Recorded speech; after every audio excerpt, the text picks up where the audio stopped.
Lucky Charms at that. Ah, beautiful. Beautiful, beautiful.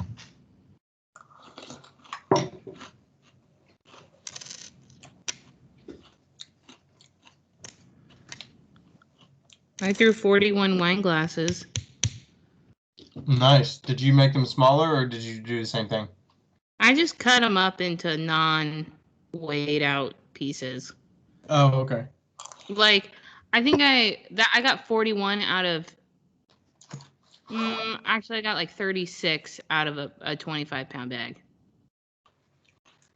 Okay. So. Are they normally like 14 ounces or? Yeah. And but I'm not weighing them. I'm just, Eyeballing it. Eyeballing it. Yeah. Link sent me clay to test, and it was so fucking hard that I had to put water in the bag. Like a new clay body, or? Yeah, it's the white bear, but it's she wants it to vitrify at cone 5, 6 because it wasn't vitrifying. Yeah. So. Because you used a little bit of white bear. Not you had like Dark Star, but do you use white bear as well? I used white bear, but it was like it didn't vitrify, so I was like, well, fuck this. Oh, okay. Were you using that for your regular like wine glasses before, the white ones? No, I was using it for the fancy stuff. I was gonna try it with the fancy stuff, but yeah. But if this vitrifies at cone 5, then I'll use it. But yeah, I texted Link and I was like, Link, this is the hardest fucking clay I've ever thrown with. If I was like a new customer and I got this bag of clay, I would never use it ever again. And she was like, oh shit. She's like, I didn't even check to see how soft it was. And I was like, well, they have to make hard. Oh, so it's a brand new. So did they like not have a ton of it made or something? So I don't think they had a ton of it made, and it was just like so firm.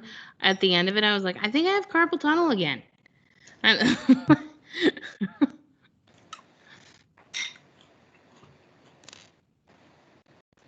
Yeah, but she was like, I'll check on it. I'm like, because she only did hand building stuff with it, so. Yeah, I'd probably be decent for that. So Andrew said that he had his best weekend ever too. Did he tell you? Yeah, you texted me. Yeah. That's fucking crazy.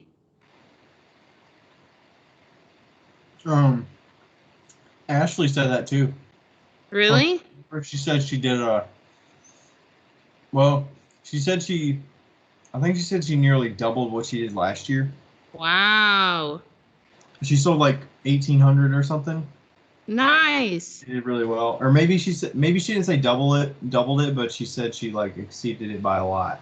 Yeah, that's awesome. Yeah.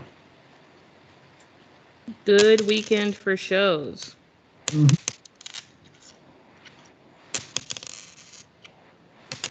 Yeah, I kind of doubt some of the winter or the middle of the summer ones because it's just normally it's so hot that it's like not enjoyable. Yeah. But it wasn't that bad, so. Yeah, I know it wasn't bad at all. Test, test, test, test, test, test, test, test. Test.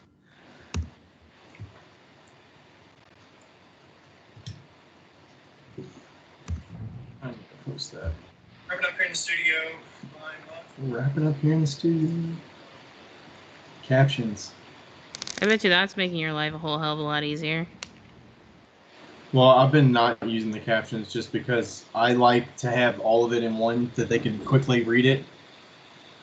Because the caption, I mean, you can choose different caption settings, I guess, where it like scrolls up or. But I like giving people the option to like read all of it at once. Yeah. Plus, you can't like put a background color on it.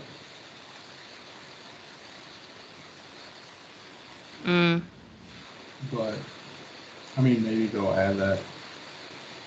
Because you can't read it as easily without a button. Because I'm like moving around in the studio and shit.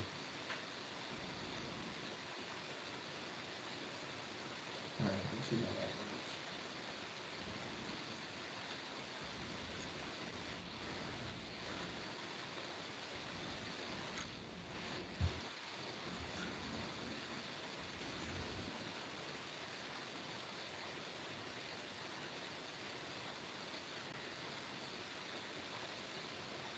Real far.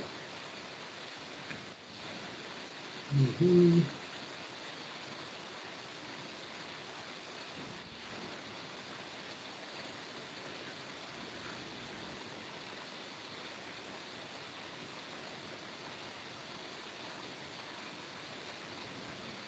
Come on. There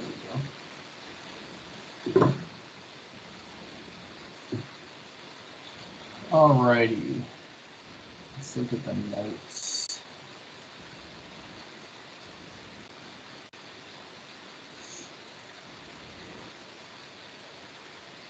Ooh, mug butts are getting fancy.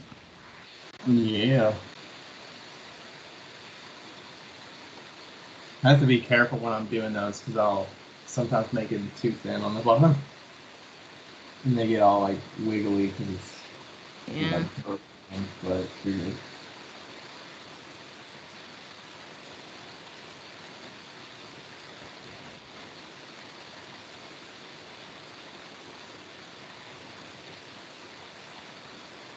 All right.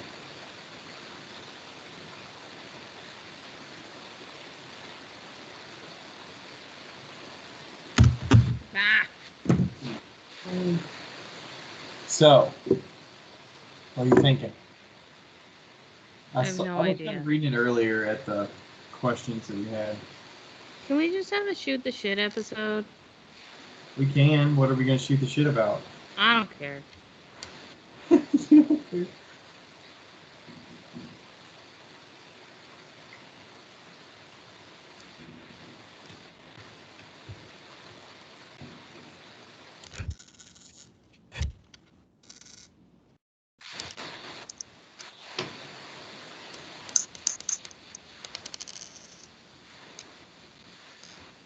I'm fucking tired today. How's your nausea today? Has it been changing at all? You know, it hasn't been that bad recently, so maybe it is working. But I woke up and I felt like I was fucking hungover today. I think there's something in Chipotle burritos that make me really tired. Like, Really? like some ingredient in Chipotle that makes me really tired.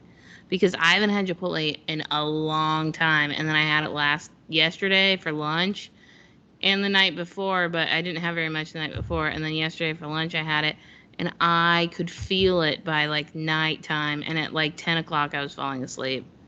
I was fucking tired, my back hurt. And I was like, ugh. And when I eat something that doesn't agree with me, my back immediately hurts. It's like super painful, like in the upper parts of my back. It's a weird pain. And I like felt that. And I was like, fuck. And then I woke up this morning, I was like, I'm dying.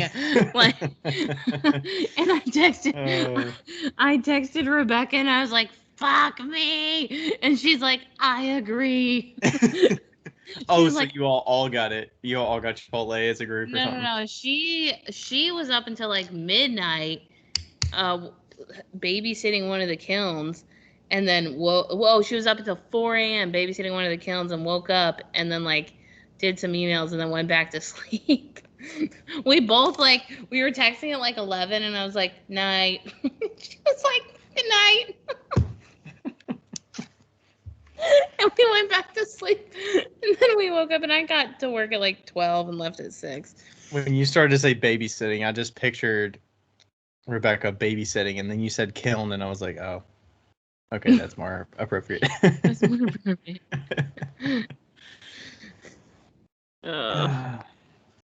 Yeah, the only thing that I gotta get, like, I'm aware of with a Chipotle is I gotta get a light of the red sauce, the hot sauce. Otherwise, it's just too much. I think I that cannot get too much of that. I honestly think that might have been what did it, because there was a shit ton of hot salsa in it, and I'm wondering if maybe next time I just don't get the hot salsa and see if I get the same reaction. Yeah, I can't do too much of that. Because, I don't know, it was fucking bad. I mean, like, we went to IKEA after work, and I felt it, too. I, like, knew it was coming. Like, my back started hurting. I was like, damn it. That's weird that your back just starts hurting. Yeah, and then Andy, my friend Andy, called me, and he was talking to me, and I literally was, like, falling asleep while he was talking to me, and I was like, okay, I'm gonna go. Like, I had my phone on speaker on my pillow, like right next to my head, and I was like, okay, night. I'm gonna go.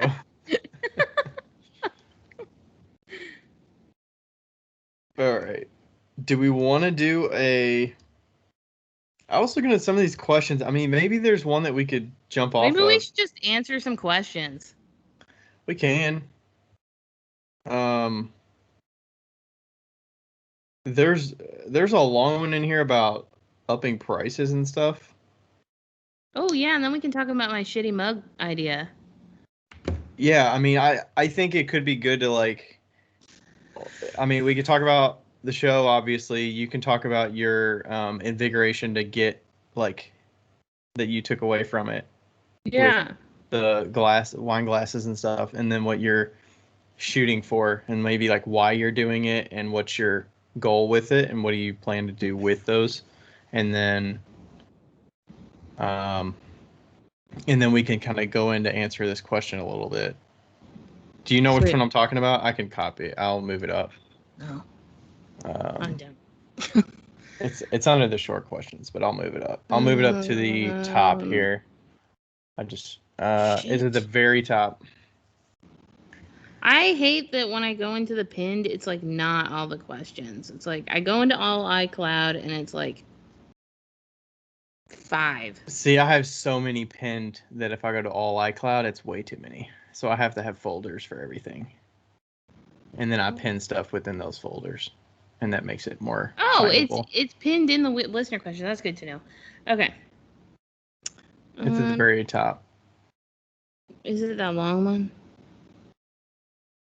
Oh, yeah, okay. I think I could take the beginning of it off here. I need to up my prices due to the price of clay. Like, clay's not even that fucking expensive. Canada? Maybe they have to ship it out from U.S. Oh, I'm in Canada. Hence the, in parentheses, I'm in Canada. Shit, clay's not that expensive. We should have been recording that. That would have been perfect. I mean, we're recording the... We are. By the way, should we post a couple of those? Yeah, sure, you can. Okay. Go ahead. I'll just grab a couple. Hi, Marbs. Marbs is joining us.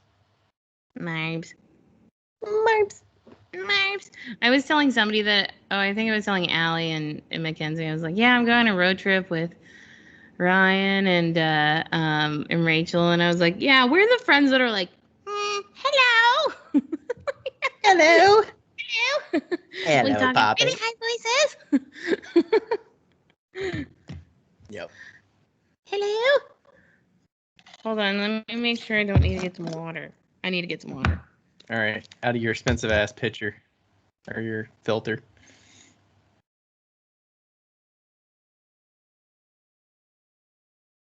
I hope y'all are liking these videos that we're gonna start releasing on Patreon. Hopefully it'll be fun. You'll get a little off camera stuff. Okay. Okie dokie. How are those? Are those on ear or are those over ear? Over, on. I don't know the difference. Oh, my eyeballs just died. Oh my god. Oh shit. Good thing that didn't happen during the recording. Can you still hear me? Yeah. I can't hear you, but I assume you said yeah.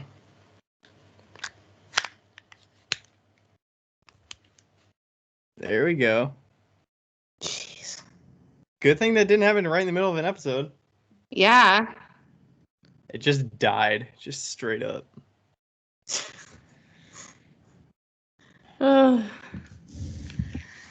Okie dokie, artichoke. All right, so we'll roll into that. Do you want to read a review? Yeah. I feel like we have so many. We have to read. We have to get through some. You know. Let's see, reviews.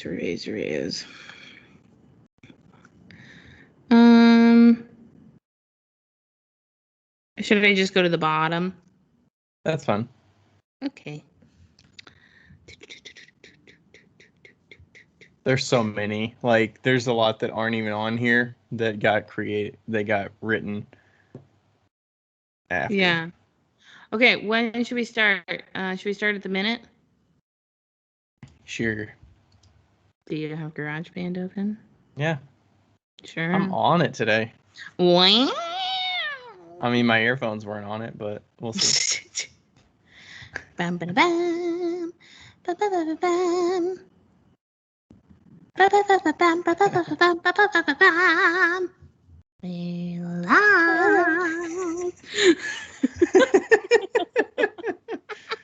We are live. We're live. We are live. We're live. I was trying to do it in the voice of the tone there. I don't know. I was trying to. What is that tone? Is that a Star Wars? Yeah, I think so. Okay.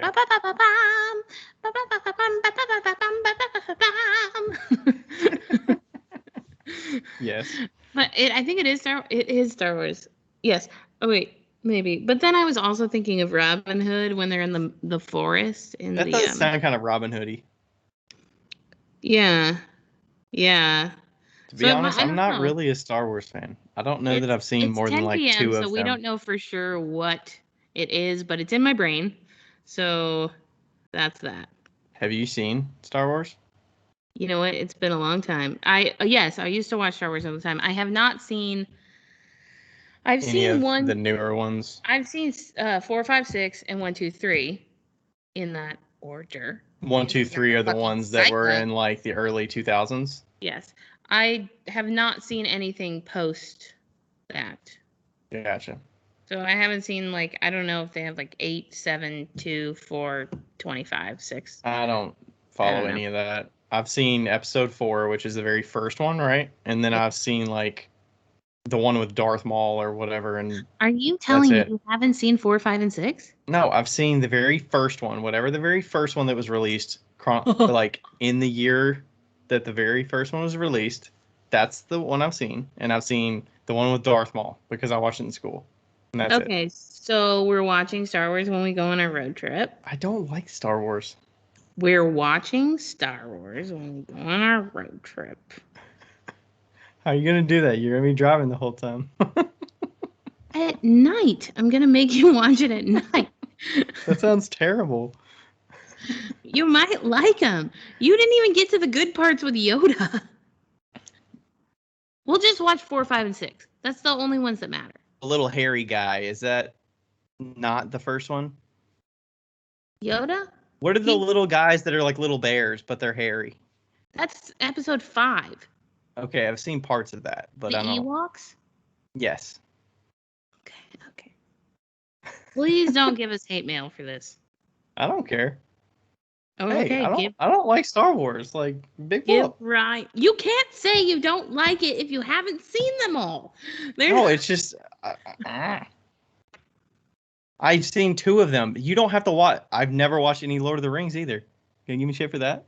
Sweet mother of Jesus. I've never watched any Game of Thrones either. Gonna give me shit for that? Yeah, I haven't watched Game of Thrones either, but I feel like Lord of the Rings is kind of important, but that could just be the nerd in me. I never watched it because it was way too long. I'm one of those. I'll flip the movie over and I'll look at how long it is. 2.5 hours. It's like, do I really have that much interest in it? No. If it was an hour and 45, I might consider it, but 2.5, like, fuck that. You know, when I think I told you this, like, you listen to podcasts on like 2.5 times or whatever, and I wish that I could watch TV shows on that and movies almost. You can on Netflix. What? They have a setting, at least on the laptop. If you watch it on a laptop, you can change the setting. They have a new setting now. You can watch it on 1.5 times or 2 times. No, you can't. Yes, you can. That's fucking dope. When I was watching Handmaid's Tale, I was like skipping 10 seconds at a time. I was like, come on. Because she's like, the point of it is that she's like totally traumatized, so it takes her like 25 seconds to answer anybody, and I'm like, could you please just answer the fucking question? And and I was like skipping. I'm like, come on. Yeah, I could see that. I've never watched any of that either, but Handmaid's Tale was traumatic in a good way, I suppose. I don't know. It threw me off for honestly like 3 months during COVID. So um, I wouldn't recommend it to anybody that's like mentally unstable. It's a lot. It's a okay. good show. Like it's a good quality show. It's just a lot. Okay, anyway, how are you, Ryan? I'm doing great. I'm doing fucking great. Fucking good. All right, so we're gonna talk about my show this past weekend, but today basically got in the studio, got some glazing done. I've been doing some good throwing sessions the last 2 days. A bunch of oil bottles and a bunch of mugs, so I'm trying to restock some pieces that I sold at the show this weekend. Yeah, because he doesn't have anything left. I didn't look at. I was actually looking at the quantities of things I sold. I sold like, I feel like I sold 2/3 of like every form that I make. Like it was nuts. It was insane. It seemed like you were impressed with the crowd and the sales there. I Um, don't know how other people were doing, but are you throwing that cat tree away? you don't know. Becca is distracted by somebody walking outside the window with a cat tree, apparently going to the dumpster, and we know where Becca's headed after we get off here.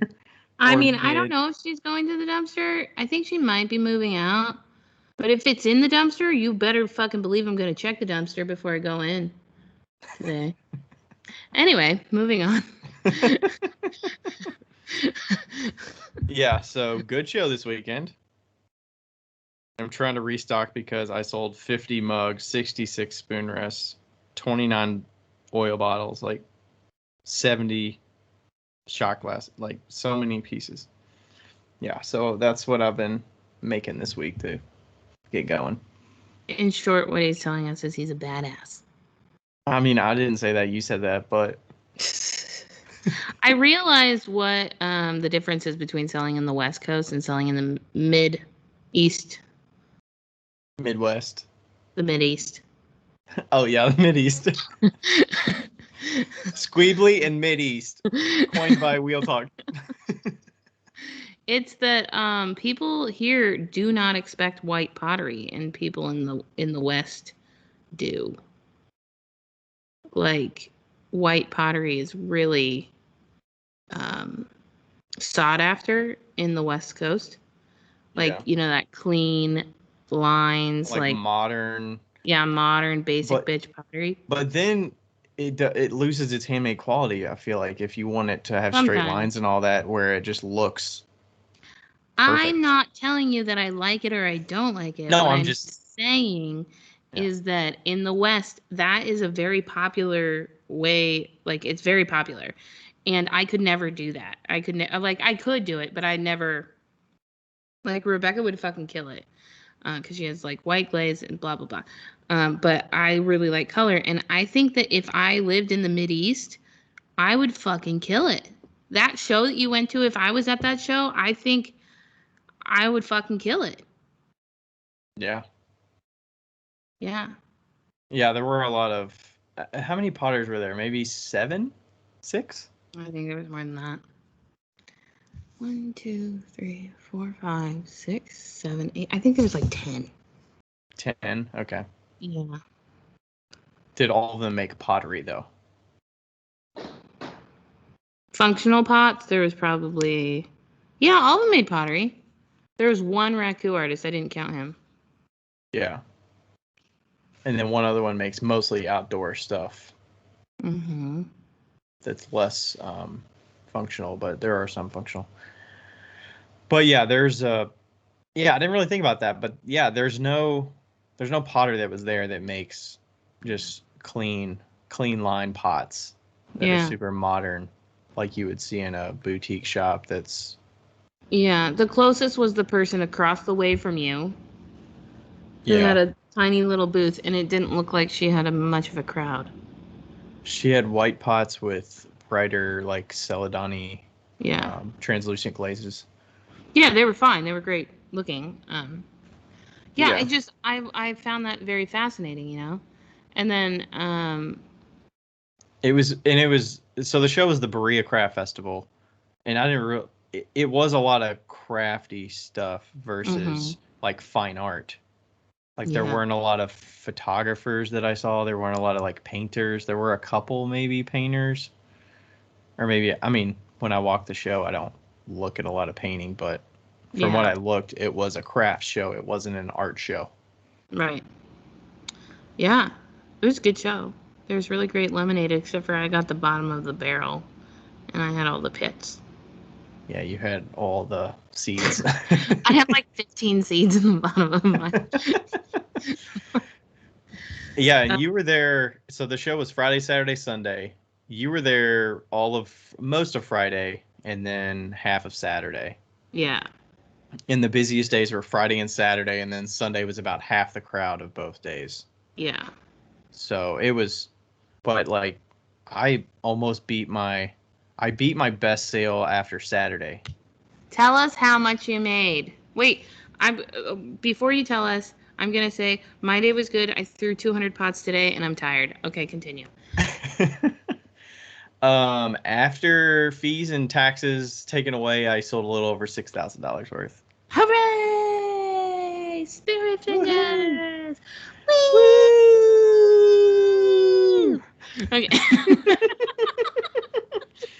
Oh, that was great. Yeah, so my best show prior was about 4,000, and that was the Clay Alliance Spring Pottery Fair that I sold at back in May. Yeah, and that was like a pottery show. Yeah, a pottery show, 1-day show. And this was not a pottery show.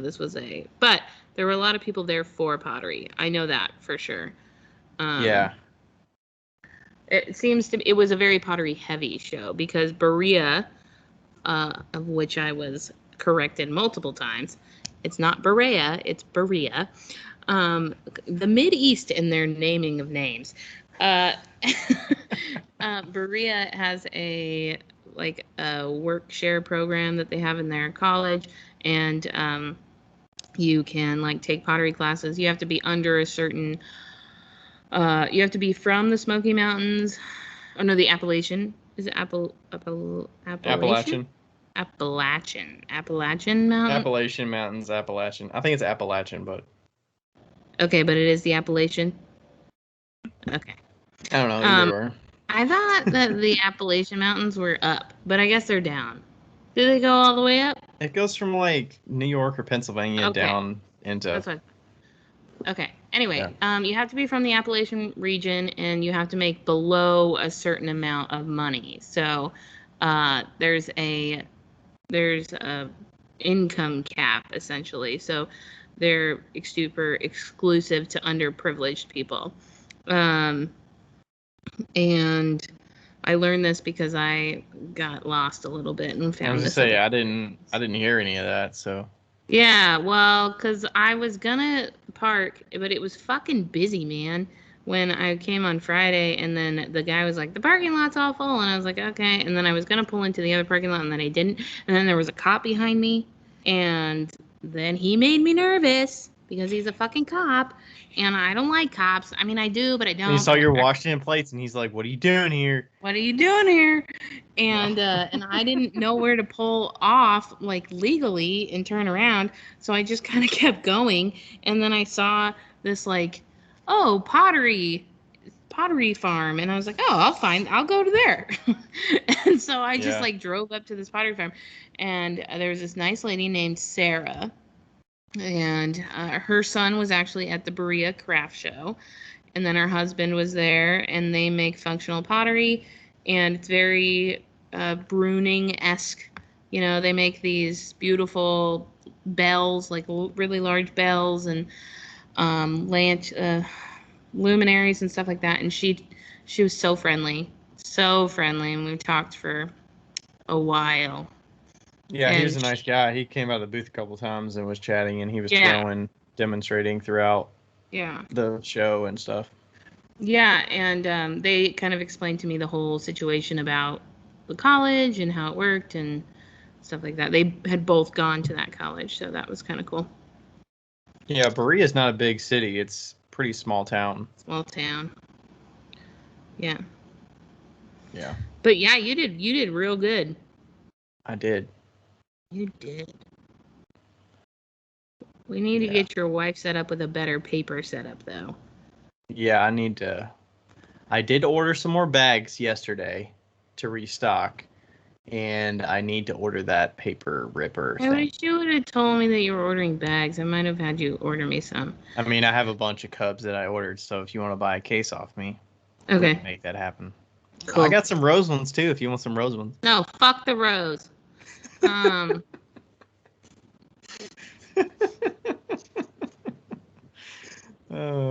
Becca's a Cubs fan.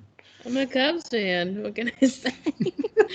um, if you don't know what we're talking about, bags have names, and the bag that I use primarily is a Cub bag. It's called Cub, and then the one that's smaller is called a Rose. And the Cub bag is cheaper than the Rose. It's not cheaper, but okay. I'll let Or the whatever. same price. It And might I don't actually be cheaper because they have so many of them that they're trying to move them. Yeah, and I don't understand why you would even buy the Rose if the Cub is the same price. Because you fit more in a bag that holds all your bags because they're smaller and they're more compact to just hold a mug in. You saw what she was packing this weekend. Would it make sense to use all Cub bags for everything people bought? It would just be moving around. Oh my God, Ryan, you need to start asking people if they need a bag. I mean, I look at what's in their hand. If they're not carrying anything and they're carrying their purse, why would they not want a bag? Because some people care about the environment. They're walking around a show. Okay. I know, I mean, it but what I'm depends. saying, If they came with reusable bags, I would ask them. If they come Okay. around with nothing but a purse, I'm not going to ask them Yeah, because but a lot of people come around with like other bags, and I'm always like, "Do you need a bag for something small?" I'm like, "Do you need a bag, like a tiny little shot glass or I whatever?" Do also you need a bag? wasn't packing it, and Rachel wasn't looking at what they were holding to ask them if they need a bag. True. So Rachel's wrapping and handling the bag situation. Rachel's. Potentially. Maybe it's a, hey, come around the side and she'll give this to you. Yeah. Oh yeah, that would be a fun setup where you just be like, if you come around here and hand your item to Rachel, she'll pack that up for you. I mean, Once I you was start- handling all the payment because I remember everything in the thing. And Yeah, like that totally. flowed Flow? well. Flowed Well. That process well. flowed well with the I had the square and all that stuff. So Flew. It flew out? Flow. I think it's flowed. I mean, it is flew, but I don't think that makes sense in that context. Oh. We're like, can you just get the fuck on with it? Oh. Did you have any Yeah. impressions about you said the show and the pottery and stuff and buyers? Did you have any impressions about the crowd that was there or the interactions that are different than how you would interact with them or anything else like that? I felt Or like the it was organizers or something like that? It was pretty standard. Oh my God, they were so fucking nice though. Like everybody that worked there was just so friendly. Because I like walked up and I was like, "Hey, I'm with Ryan Durbin, booth 10," and she was like, "Oh my God, just go right in, blah blah blah," and she was so friendly. Everybody there was just super super friendly, which I was like, "Whoa," but yeah, I felt like the booths were pretty standard. Maybe, it is a little bit. It's different. It's a little bit different of what you would see in the West as opposed to the Mideast. So, The show as a yeah. whole or just the individual like booths themselves and what people Not were the selling? show as a whole, but like what people are selling. Oh, okay. I mean, obviously you have your standard like soap lady and or man, so person. Honey and And stuff like that. yeah, and like pottery, and then like we saw those like finger pianos, and like that stuff's kind of normal. But like there was like what was it, like like skinned animals and Hides. stuff, hides. That It would was. you would They had like never. a clip that goes on the back of your belt loop, and it's got like Yeah, yeah, a fox tail on it. yeah. Those are kind of The, weird, but that would I kind of feel funny. like that would bring out PETA in the Washington. Um I didn't even see that and booth when I walked around on it was Sunday. up towards the very top, and like there was some other cool ones. The jewelry was on point. Like there was one person that I made a connection with. I will find her because her jewelry was the shit. And I literally like saw these earrings, and I like from afar, and I was like, oh, and I like went straight towards them, and they were really expensive, and I was like, I will take them. The basket weaving looked pretty sweet. Oh, the basket weaving was so cool. Yeah. It was Okay. like modern looking baskets. It wasn't like Yeah. palm baskets. Yeah, the basket weaving is really cool. Salt and Steel, Steel. Not Still, Steel. She's wonderful. So I got some wicked cool earrings from her. But yeah, it was very rusticy, out in the forests. I think that if I was a vendor, I would be slightly frustrated if I was in one of those spots that was like literally tilted, especially if I was a potter.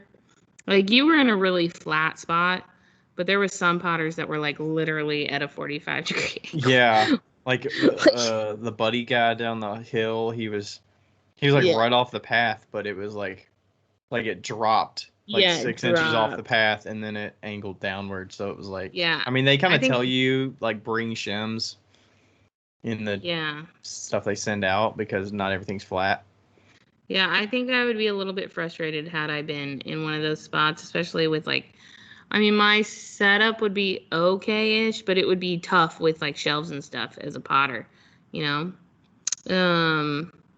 But yeah, so that made some people like sit back a little bit and stuff. So yeah, but it was good. Oh, my most impressed with booth, and we'll talk about this as well, was this one lady, and she was like completely off the grid. And you know what's funny is Bear texted me. So Bear, Chef Bear Bowles, also went to the show and he met you. And he texted me and he was like, "Did you see that one potter up at the hill, the lady with those cups?" And I was like, "Fuck yeah, I did." And we had like a 10-minute conversation about how cool she was. So it was this lady, and she had walls, like pretty fancy walls, the carpet walls, but she had like baskets of wine glasses, and the wine glasses were $12 each or two for 20. And she had a fucking line out the booth. Every cup had like two little thumb dents in it, and they're like these. I'm gonna say this, and I'm not. You have to understand what I'm saying, not what I'm saying. They were shitty little cups. They were just shitty cups, like they were well thrown. They were not shittily thrown. They were well thrown, but they were just like these cups that just she threw together and haphazardly put glaze on and put little indents in and like popped in the bottom, and they were fucking fantastic. She only took cash. I don't know if she said she forgot her square and everything, but I don't know. So she only took cash. She also sold like me. Like she had a lady in front of me. She was like checking out the lady in front of me, and somebody asked a question, and she yelled over the lady and was like, "That's $12." And then like went back to the lady, and I was like, "You are me." Like That's gonna be you in like 2 decades or something. I I don't know how know. old she was, but Yeah, she was so sweet, and me and Rachel both got cups from her, and so, but yeah, I really love that, and I like the idea of just selling something. I know we always talk about selling what you're worth, but at the end of the day, how fun is it just to sell like a fucking $12 cup, like, and sell all of them. and sell all of them, I walked like around just there on Sunday, and there were no baskets there. There was shelving on the front, but it was very sparse. There Yeah. was maybe a couple in the shelving, but I don't even know what it looked like before because And I didn't watch she the show until made Sunday afternoon. 300 pieces for this show. Like, I know she fired 300 the week prior. And that's what she'd said. And so that's $3K. That's $3,000 for like a super simple setup, and she probably throws them in a minute, 2 minutes. How And is that I am 3,000? You mean $12 each times well, $12 300? each or $12 each or two for 2 for 20. So I'm counting it as 10. everybody bought at least. Okay, gotcha. Yeah. Plus, she had a few other things left, but I didn't really go Yeah. over and look in detail. Yeah. And like I got a third thing that was like this weird face hanging thing, and I put it on there. She's like, how about 30? And that one was like 16 or something. And she's like, how about 30? I got 3 things. And I was like, sweet. Cool. Yeah. And I just loved how like carefree she was and like how many people were getting her stuff. And so with that being said, I'm completely stealing her idea. And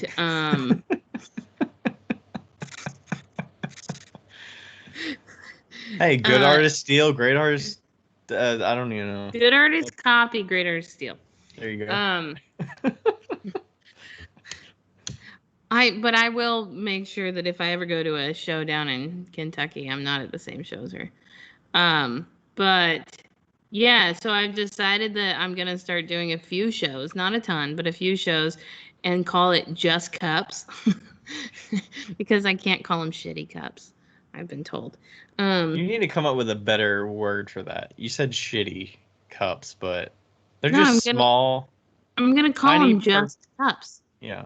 They're When you just called cups. hers shitty, I'm saying a better way to explain hers. I know, because they're not shitty. They're freaking dope. They're just cups. Just cups, yeah. They're freaking dope ass little tiny cups. Yeah. Oh, so I'm gonna have a booth that everything is either under $15 or over $100. What if you had it like a spine or something? So like this side is all under 15, and then this side is like 100 plus, and you got a sign on like, and then you just see like which side people go to, or like you have to come around the back for the cheap stuff or something. Yeah, I want to make a sign that says, just so you know, everything in this booth is either under $15 or over $100. That's good branding right there. Be prepared. So you threw a bunch of stuff. You threw a bunch of small cups, wine glasses, and then you threw some pinch pots too. Yeah, the other day I threw a bunch of, I was trying to throw them like haphazardly because she had such a great aesthetic, and I'm not trying to copy her aesthetic at all, but I love the idea of just like throwing something without care. Turns out I can't do that. So, so I've given in, but they all pretty much look like my wine glasses. And maybe it's just a little like wabi sabi. Maybe that's a better way to explain her stuff. That's a good idea. Wabi sabi. Yeah, wabi sabi cups. So yeah, so I tried to make them like kind of funky and organic, but I can't. So because you make them for Rebecca. I mean, they're very similar, right? I made 100 of them today, and then I went and made 41 more. Just in but what I am doing is I'm not weighing out the clay, so it's all different weights. So that helps a little bit with like size. And they all have a little thumb indent, and I'm just popping in the bottom so that I can smooth it out after it's dry. Nice. Yeah, and then the pinch pots are smooth, and I'm gonna sand them down on the outside so they're shiny, and they're gonna be different colors on the inside. With different color stroking coats? Okay. Yeah. So, yeah, those will be fun. I'm excited about that. And those will be $15. Like, those are going to be $15, and then the cups are going to be $15 or 3 for $30. 3 for $30? Yeah. Shit. $15 or 3 for $30. And then Why don't you do 2 for $25? Why are you trying to get rid of 3? You why just want to not? give them a free one? Buy 2, get Yeah, one well, free? fuck not. $1's a dollar, my friend. I mean, you're just giving that third one away, but... Am I, though? Are you? Am I? I don't know. It depends on how you brand it. Buy 2, get one free, or 3 for 30. Yeah. Depends on how $10 each. Yeah, whatever. Because if my target cost is $10 each, but I sell them for $15 each or 3 for $30, I'm not losing $15. I'm gaining $5 if I only sell one. Okay, that is one way to look at it. But I was thinking the 3 for 30 means that for the price of 2, they're getting 3, so you're basically giving them one for free. Ooh. That's how I saw it, but... Yeah, exactly. That means I'll sell more. Or you'll give away more. Or I'll sell more. I mean... Maybe I'll make it 3 for 33. No, I want to make it an even number so that people could just pay in cash. What if you did 2 for 20? No, because I'm That's not too lazy. I mean, I know. That's too cheap. Well, that's the same as 3 for 30. Well, I was thinking 2 for 25. That way you'd save $5 on it. But 25 is not easy to pay in cash because you have to have 2 bills for it. Or, like someone will just give you 2 20s, We'll work on it. We'll work Yeah. on the price structure. Are you shooting for having them at the Backyard Craft Show? Are you gonna bring a few there? Yeah. Okay. I should have about 100 of them. Sweet. 100 of the wine glasses or the pinch pots? Both? Well, yeah, I was gonna have more of the pinch pots, but Dusty loaded the pinch pots and he broke 8 of them. So yeah. I thought he was gonna break 3. Rebecca thought he was gonna break 5. He ended up breaking 8. So just add your 2 answers together. There you go. Yeah. So we were both right. But I mean, like, and I don't blame him. I gave them to him there. He picked them up. He's like, "Wow, these are really thin." I was like, "Yeah, they're small." And I knew that he was gonna break them because if I was gonna load those for the very first time, I would have broken some too. Yeah. I mean, you don't know how to handle them. You didn't make them, and you don't have history handling them, so. Don't blame him at all. Yeah. So yeah, so I'll probably have maybe around 30 to 40 of the small pinch pots. But I only have a week and I've got to glaze the shitty cups. So I have to figure out the glaze. I think I'll just probably borrow Rebecca's glaze. Yeah, that'll be interesting. We'll see what you get thrown together in a week. It should be interesting for sure. And hey, your name's not on the list, so people don't expect you there. So it's just a plus if you've got stuff. Yeah. And then I already found another show up near us that somebody wanted Rebecca to do, and she was like, "Well, my friend can do it." So sweet. Yeah. There you go. So, money, money, money, money. Money, money, money. Money. Okay. You know what we never did that we should do? What? We should read the review. Yes. 33 minutes in. 33 minutes in. Well, we've been talking about business shit. We have been. It's good shit. It's good shit. I was like, we should just have a shoot the shit show. And can we call one of the episodes the shoot the shit show? Shoot the shit. The thing is, the shoot the shit show is going to appeal to a certain group of audience. Some people will listen to anything we have to say on this. Some people want a topic in mind so that when they look at the episode, they know what they're getting into and they know what the focus is. Yeah. That's why I shoot the shit. It's like, am I going to learn anything? Okay. I don't know. Here's our review from Jody. It's a 5-star review from Goodwill Ceramics on May 2nd, 2021. Priceless advice from a pair of pragmatic potters. Well, look at all those peas. A pair of pragmatic potters. Um, I feel like this podcast has been following my progression of being a full-time potter and business person perfectly. Every week I get excited because Ryan and Becca inevitably talk about something that I've been wondering about and need to hear discussed to make a decision on for my business. They cover a bunch of areas in each episode, and I feel like I'm getting informal business coaching. The word that associated most with Ryan and Becca is unpretentious. Unpretentious? Unpretentious. And that's why I invite them back into my studio every week virtually. I love episodes with guests too. Amy from Trist Studios and Leanne from Elon Pottery were both great episodes. Keep it going. Can't wait to hear what's next. Thanks, Jody. Yeah, thanks, Jody. Awesome. Jody and I chat every now and then on Instagram. He's got some cool stuff. He's up in Canada, actually. Oh. I think, Nice. yeah, he's in Canada. I'm not sure exactly where, if it's East Coast, West Coast, but he's in Canada. I was trying to select it on the note, and then you deleted it. I almost deleted the next one. Gone. Oh, no. Okay. Wait. Yeah, anyway, moving on. Do you want me to read the question that we're going to talk about? Yes. That kind of relates to some of what we've already been talking about. Yes. All right, so this one came from Grit and Grace on Instagram.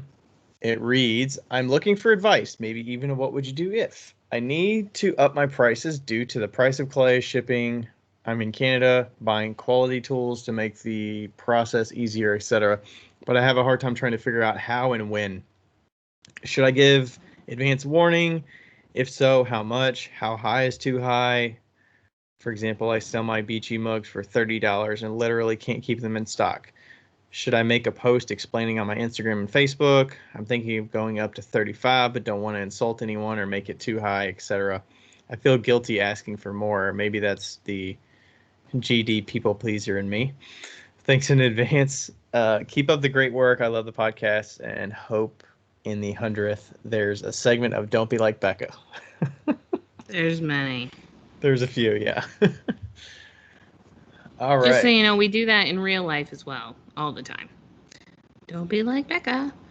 Who was that? Who? Grit and Grace. You gotta pull up their account and have a look see. If you give oh, look at those beach mugs. Those are cute. She's in New Brunswick. Yeah, so she says beach mugs. They are literal beach mugs. Throne mugs with smooth outsides, and then there's like sculpted beach items like starfish and shells and sand dollars. I'm guessing they're like sprig molds, maybe. Mm-hmm. And then they're placed on there and attached on the mugs. Yeah, and it looks like the blue like is the waves, and then it goes into the sand. Cute. Well, first, you don't have to explain your prices to anybody. That's our first thing, whether they be low or high, as we've discussed. Yeah, I think we sometimes feel like since you're so integrated and like embedded with your day-to-day of your business and your prices and your forms and what you make and what you don't make, that we feel like if we change something, people are going to notice. But honestly, there's so much going on with people's day-to-day lives as well as who they follow and what they know about your work and your prices that I don't think you have to explain yourself. But if you decided to change it, you have good reasoning why. For one, you can't keep up with the supply because the demand's too high. If you can't keep any in stock, then, I mean, that's a good problem to have because that means that there's demand for it. But I think that legitimizes you being able to up your price because you can't make enough to, and that it just pays you back for like, hey, I found something that works. People are buying it and they like it. So if you up the price, you're getting more value. you're getting more profit, so that it's like driving you to do more, and like could give you more confidence in like making some more stuff, or like maybe I want to expand this out and like, pay for my extra clay costs and stuff, because Yeah. Those are increasing because of where you have to buy it from. Or yeah, what do you think? You said don't Yeah. explain yourself, but I mean, I just don't think you have to explain yourself. And like, I it's think you've like got to have some like you could be a little bit self-conscious about it, and like have some unknown of like, I'm not really sure if this is the right price. But I right. feel like you have to kind of be confident in it when you tell people. Yeah. Like, oh, I noticed it was 30 before. If somebody asks, you could just say, oh, I need to raise my prices because I couldn't keep them in stock, and I'm Yeah. getting better and better the more I make them. Yeah. Like, I think that's as simple as you got to say if people ask. But Yeah, you can be like, well, the demand was high, so they're 35. And definitely don't apologize for your price. Absolutely do not apologize for it, because you're worth it. You're worth it. Um, just remember that people a lot less gooder than you, are selling things for a lot less more. A lot more. A lot. Wow. Wow. I don't know that logic, but People that are worse than you are selling things for a lot more than you are. So, and they're confident about it, and they're like, give me the fucking money, and people do it. That doesn't mean it's right, doesn't mean it's wrong. It just means that that's what they do, and there's confidence. The confidence is really what drives that, I was talking to a friend, and he was asking about wholesale, and we were talking about whether it should be like 50%, like how should he be like, oh, well, this is my retail price, and they're 50% of my retail price, or whatever. And the customer was like, no, I'm not doing that. And then I was like, no. Don't tell them your retail price. Just say, this is the price. Oh, I think it was this 30. is my wholesale price. Yeah, this is my wholesale price. Like, that's it. And when he did that, like previously they were like, oh, that's too high. I don't want to do that. And previously, they were like, smash, smash, smash. And then when he was like, no, this is the price, like the price is $20. They were like, okay, that's cool. Like, they didn't even think twice about it. Yeah, So they you don't need just to need to, know the total price of what they're going to be selling it at necessarily. I mean, if they ask you, you can tell them, but yeah, they care about how much they have to spend and how many they're going to get out of it to meet that minimum that they're going to buy. yeah. And the whole point to that is that, when you are telling somebody when he is telling them the retail price, and then the other price, he's trying to like quantify that. He has to essentially be like, well, it's this price because of this, you know. But when he's like, no, it's this price, you don't have to say why it's that price. You just say that's the price.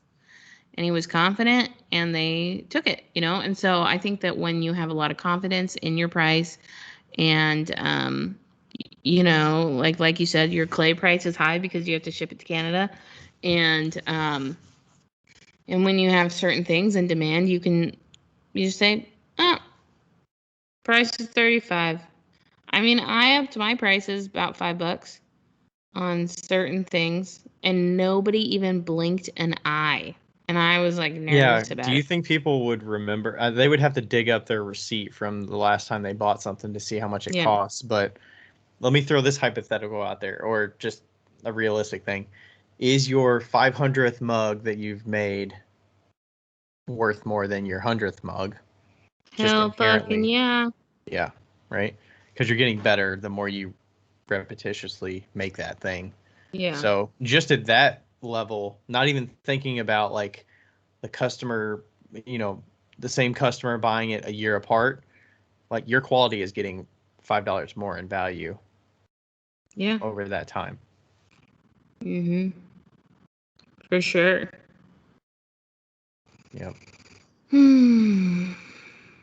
Yeah. How are you determined? How did you come up with your price for your newer stuff? I mean, you've only sold a handful of them, but I asked Rebecca. did you ask her as in like what would you think this would be priced at, or from a customer No, perspective? I said, Rebecca, what should I sell this for? She Oh. said $85. I was like, okay.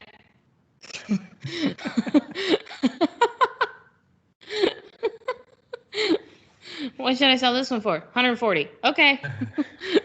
What do you think what do you think influences her to spit out those numbers? Well, she knows how long I've worked on it, and she knew the back process of it.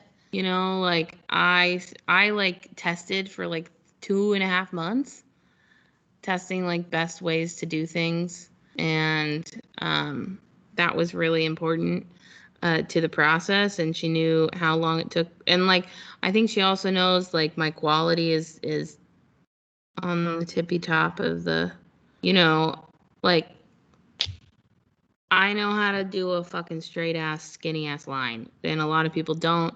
And I know how to like space out dots, and a lot of people don't know how to do that. Like, you know, I have certain abilities that some people just don't have, and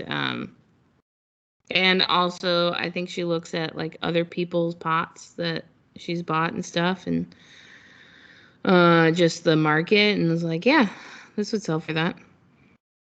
And she knew you were going to be selling them online primarily. Yeah. And that influences some of it too. Yeah. And I'm thankful that like I would be scared selling it for $100 if I didn't know that once somebody gets it in the mail, they're going to text me or message me and be like, holy shit, this is really smooth. Mm-hmm. Because that's exactly what like every single person that got a cup when I sold those 4, every single one of them messaged me and was like, oh my fucking God, this is so fucking smooth. So I know that the quality is better in their hands as opposed to on the screen. You know? Yeah. I would be concerned if it wasn't. Like, you know, sometimes you're like, people take pictures of things and they're like really fucking cool pictures, and then you get it and you're like, oh, okay. Okay. I think some of that's the you know, the filter culture we're in with social media, but yeah, that like artificial aesthetic you're trying to put out there, and it's like, did I really get that value out of it? Right. What about you with your Carvey mugs? I did those in relation to what a typical mug would be, and then added, let's see. So what are my Carvey mugs at now? They are, the black and white ones are 52. Okay. My regular mug without any of that stuff would probably be 32 at this point. Okay. So I pretty much added, let's say, $10 for the underglazing process to add the underglaze on it, and then $10 for the carving process. Okay. What about the colors? Are they different? The colored ones are 60 because because the cost of underglaze is more, even though Speedball gives me the underglaze, but I have less quantity of that because the black is actually slip. So I just add Mason sand to my white clay. So it's easier to make slip in bulk, black slip versus the underglaze. So yeah, like you're accounting. Yeah, you're accounting for the cost of the underglaze, even though you're not paying it, because eventually you probably will have to pay for it. Yeah, and hey, if I had to have 6 mugs in orange, that's probably going to be most of a bottle or 2/3 of a bottle of underglaze. So like the effort in restocking that is going to take some more effort and time. And there's just little things that come up with the underglaze. Like there is more loss and issues with the underglaze. Over time, I've had more issues with that.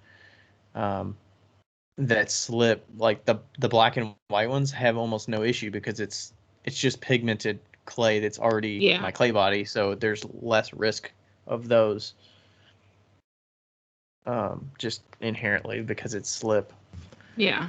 So, and it's also demand. Like I don't have, not demand. It's a supply. I don't have many of those colored ones, and I have like 36 color options. So it's like, which ones do I pick and choose?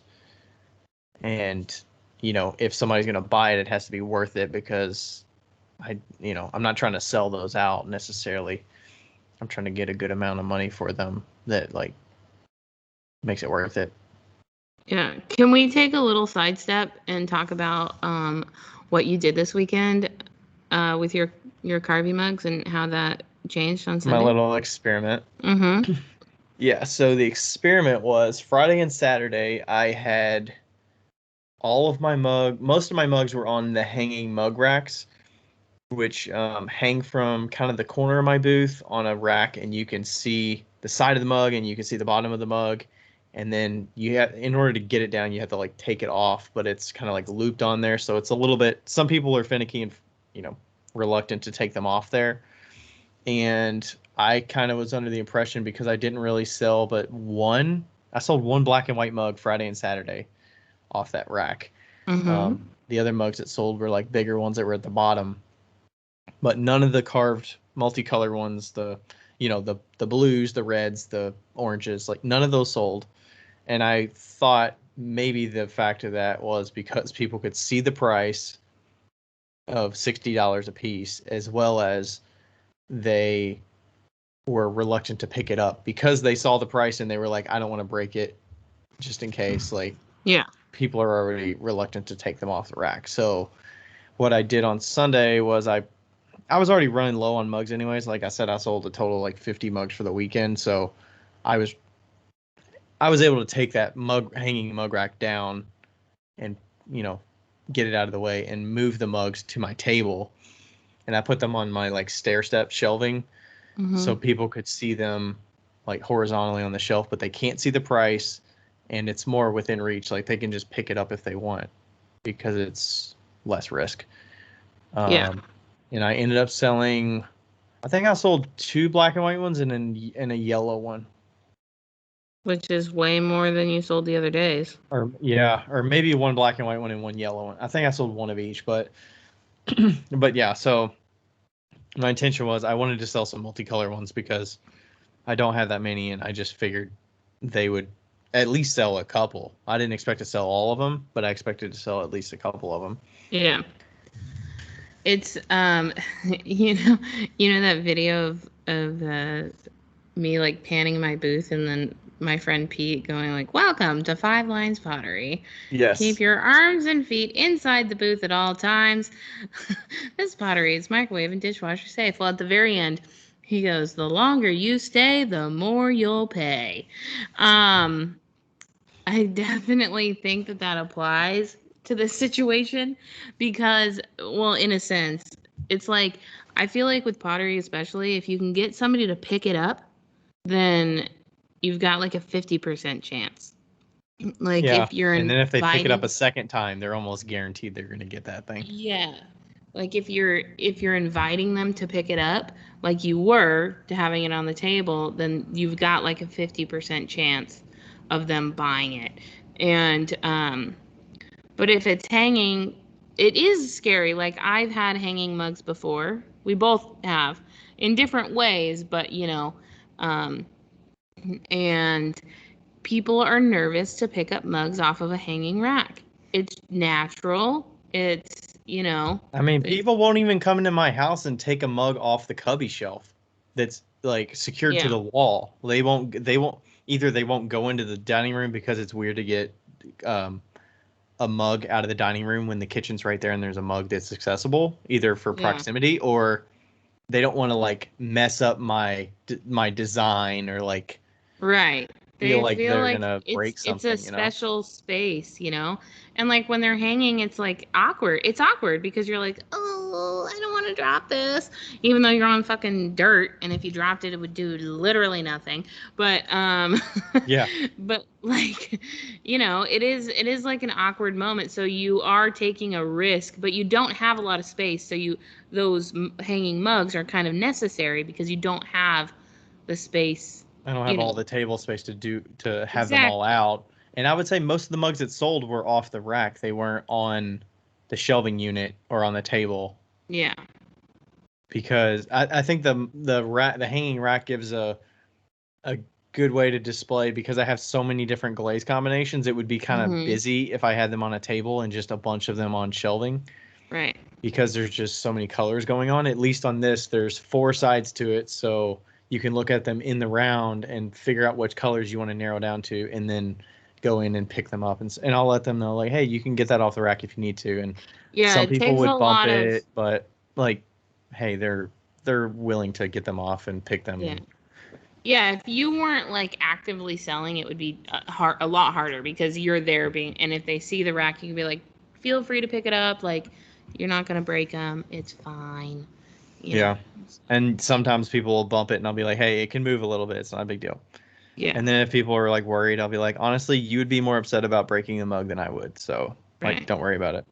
Oh my gosh, the swinging tables in my booth, the ones that were hanging from the frame.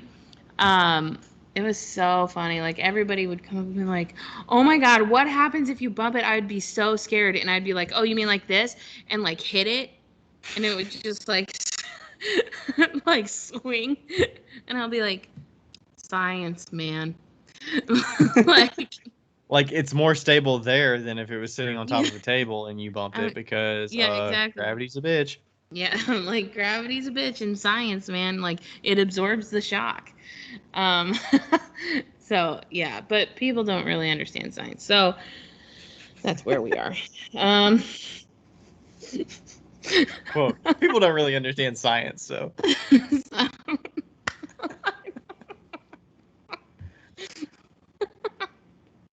I said that at work. I think it was yesterday. I was like, it's science.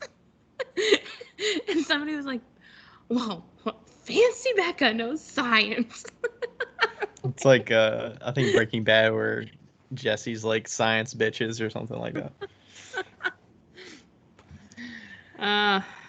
Yeah. You mentioned the thing about having it on the table. People were picking up a lot of the oil bottles that were on the table. I sold a lot of those, so they were able to like pick and choose and get a feel for what worked. Yeah. And then the spoon rests, like people could pick through the bins and whatnot. It's just making it accessible so they can rifle through the different options they can, filter it down to. Gives them some, like, I think it's fun to get them interacting with the pieces. It doesn't feel like it's a piece on a pedestal. It's a piece that need to be like interacted with and used on a daily basis. So like they should be comfortable touching it and picking it up and getting a feel for it. And it's very tactile medium, so we want them to use it.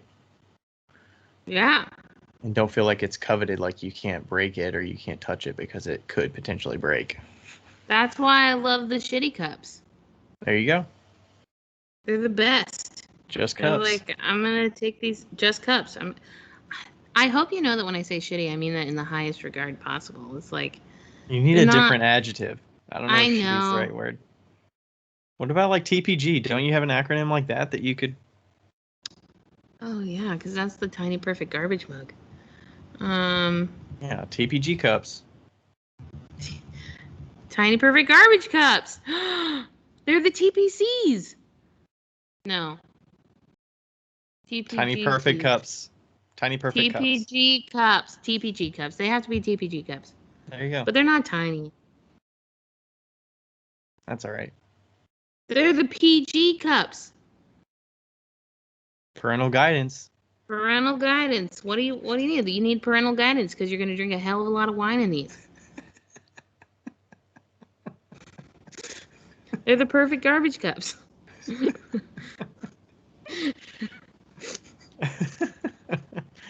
I'm trying to make the TPG mugs a thing, but nobody's really biting. I'm like, you don't understand how wonderful the TPG mug is. And for those of you who don't know what the TPG mug, I will tell you. Victoria from Tried and True sent me a mug many moons ago, and it was a second sale that she had. And I was like, I love this cup. And she goes, it's garbage. And that's what she messaged me. And then when I got it in the mail, she sent me a little lovely note. And on the front of on the top of the letter, it was like in a nice envelope. On the top of the letter, it said garbage. That's all it said. And then I opened it and was like, here's your garbage mug. And and so then I started drinking out of it, and it's this little 6-ounce cup. And I had peppermint tea in it with Marisa one night during class. And I took a picture and I was like, it's tiny, perfect garbage. And that's how the TPG mug was made. So is Anyway, there we should start ounces that it has to be under to be 6 to tiny? 8. That'd be 6 to 8 ounces TPG mug. Okay. Yes. It doesn't have to be a second though. It's still a TPG mug even if it's a first. That's funny because I think 6 to 8, 68 translated is like getting rid of or something like that to 68 something. Oh yeah, 68. Oh my God. How lovely. No, it's the 86 to 86. 86. Okay, there you go. Because I was thinking there was something back in the day about like 86, 64 where they were trying to take out an interstate. So that's why I remember the 86 or 68 thing. Yeah. 86. Okay. To 86 somebody, yeah. That's beautiful, Ryan. Good on you. There you go. So they're 86 cups or whatever. Yeah. Yeah. Do we have anything else? Like, I feel like I don't know what we're doing today. What else about pricing with your like how do you get confident in your price? Is it just from the being able to sell it and knowing that people are willing to pay that price and just like, hey, I'm gonna have to make more of these because people want them, and this price is going to be legitimate because it takes away from me doing other things because I need to make more quantity of them. Yeah. That's kind of how I think through it and how I determine like, hey, I'm going to be spending more time making mugs and they're getting better, so I got to up it. Yeah. Well, and also I think that, I mean, a lot of that comes from your self-confidence too, because you're confident in yourself. But a lot of the times you'll call me and ask me, and I'll be like, no, fucking Ryan, you got to price it at this, And I think that calling your friends that know clay, or even calling your friends that are your hype up friends, and being like, yo, what price should I do this at? And they're like, obviously you should like price it high. Like, this is what you're worth.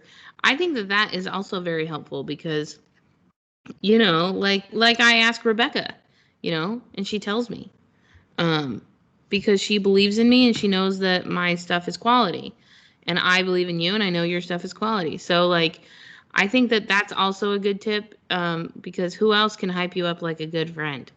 And then they make you feel confident in yourself and confident in the price that you've chosen. And it could just be a second person to just confirm what you already thought. Validate. Like, hey, I'm thinking 35. What do you think about 35 for this mug? And then they'll be like, what about 40?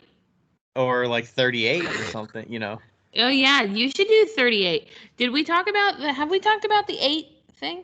The I'm sure we 8.5 thing? We have in the past. We should talk about it again. Because I had some mugs that I was pricing in the textured carved ones, which actually got a little resurgence this week. And I sold some ones with the faceting and the different unique faceting. I sold some of those and it kind of invigorated me to want to make some more because I kind of put those to the wayside. Like I haven't made anything with the slip on the mugs or the like kind of organic faceting. But now I'm like, hey, maybe I want to do some more of that. Yeah. But I was pricing those at 35 and you were like, why don't you do like 38? And well, actually, they're 40 now, so it's a round number. But yeah, what was your explanation around the okay? 5 and 8? So I remember it was my first show ever, and it was on my birthday. Somebody told me that there is you can look this up. I think I've looked it up, but it's been a while. Our brains can't comprehend the difference between an 8 and a 5. So, I mean, they can, but if somebody says the price is 38, you're automatically going to associate that with the 5 instead of the 0 above it. So if you say the price is 38, you're going to be like, oh, it's like 35. It's closer to 35 than it's closer to 40. And so, because our brains psychologically, for some reason, like we associate 9 with 0, but we associate 8 with 5. So 38 is a good price, 18 is a good price, 28 is a good price, 48, 58, all good prices. Nice. So, and it's only $3.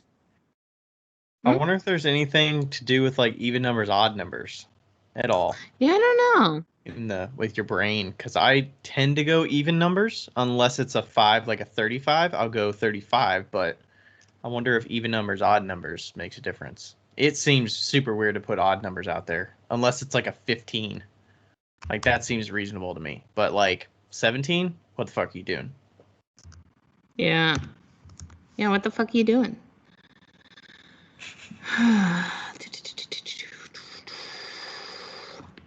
Oh wow, there's the first article is why are prices ending in the number 8 so popular in Asia? Oh, in Asia. This is interesting. The main reason for the prolific use of 8 for pricing endings lies in the superstitious belief about the role of numbers in people's lives. In Chinese culture, the number 8 has a special significance. It is spoken as ba, bei, which sounds similar to fei, which has connotations of wealth, fortune, and prosperity. But that's not the reason we're talking about. Bae, like when people call their babe like bae. No. But because you know, whatever. Bae is wealthy, so their bae is no. That's good try. Yeah, you're gonna have to search it up on the Google yourself. I don't know if it's right, but it seemed to work for me. But you're still going with 15 for your TPG cups. Yeah, I am. I'm not doing 18. You're not going 18. I mean, it's right out of the gate. You got to start somewhere. So 15 is a good round number, I feel like. Because I think it's funny to be like everything in this booth is under 15 or over 100. The thing is, it is nice at the show this weekend, like selling the spoon rest. It's easy because it's like the tax part of it was getting confusing, so I just included tax in all my prices. But like spoon rest 15. All right, here's a 20, and you give them 5 back. Like easy math right there. Then you're fumbling around with single bills and stuff, and like that should be good. I can imagine people are gonna be getting a lot of those from you. Yeah. I did have a couple this weekend when I was like, throwing that quantity discount thing on there. So they have the shot glasses and they'll pick out 2, and I'll be like, hey, they're $8 each or 3 for $21. Why don't you get? I saw you do that. Why don't you get a third one and you'll save $1 on each? And every single person did that, except for the one that was like they were getting 1 and they were willing to get 2, but they were only going to get 1 initially. So I was like, I'm not really going to push them. Yeah. Because I feel like they already got 1 more than they were expecting. So. You know what's funny is that I have a friend that I went shopping with them once. He's the people that I eat dinner with every Thursday, and he's super pragmatic. And I went shopping with him once, and I was like, yeah, but this one's like 2 for $20, and that one's like 14. And he was like, yeah, but you're spending less money, and we only need 1. Yeah. And I was like, oh yeah, that's like, true. That's like if Rachel buys something that's on sale, and I'm like, well, you could have paid $0 just because you bought something that was on sale. You still spent money on it, so. Yeah, I know. And then she'll try to say but I got it a long time ago. I'm like, but like that doesn't matter. The money was still spent, whether it was yesterday or it was like 3 months ago. That definitely has changed my perspective on things, though. Now that I look at things, I'm like, oh, but that's $14 instead of 2 for $20. I definitely usually go for the 14 now. Yeah. Yeah. You should have seen me at IKEA yesterday. We went with IKEA, and I was like, I showed my true colors of cheapness at IKEA, and I was like, that's $7. I don't feel like that's worth $7. I mean, And the then, thing like, is, IKEA stuff is so cheap that it's like, am I gonna get $7 about? You know, you're getting like basic stuff. Like you can get a right. pan for the stove for $7 or something. Like, Yeah. it's like Yeah, the totally. thing's gonna be garbage. There was like a cat box thing that's like where the cat can go inside. And one was $5, and then there was like another one that was $20, and I was like, Lloyd's not worth $20. I'm sorry.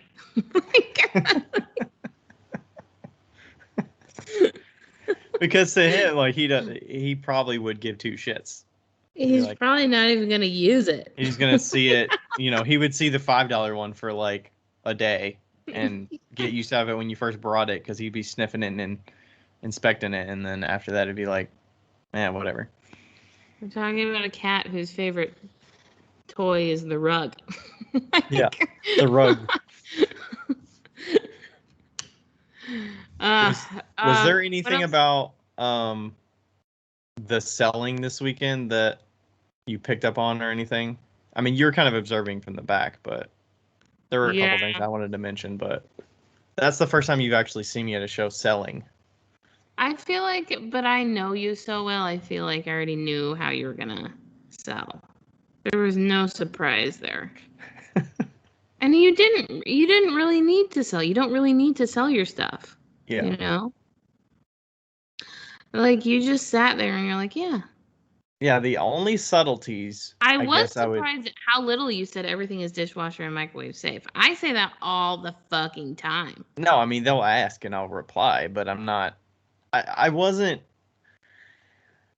The only, like, are you talking about, like, adding in context when they're, like, looking at mugs and I'll be like, hey, by the way, there's a whole bunch of mugs over here and they're all dishwasher microwave safe? Like, throwing that line in there? Well, like Or, that's what I would do. I'd be like, just so you know, everything's dishwasher and microwave safe. Um, yeah. like it's part of my selling routine, which is not part of yours. Yeah. Like you'll add it, but only if somebody asks, really. Yeah. So I I was wonder if surprised. that's. Yeah, I think it's usually asked if they have pieces already and they've had issues or something. Mm-hmm. Then they'll ask. But I don't know, maybe it's something that they're educated about that they like assume. Maybe. I don't know. Or maybe they don't know and you're missing an opportunity. Maybe I'll have to throw that in there a little bit more.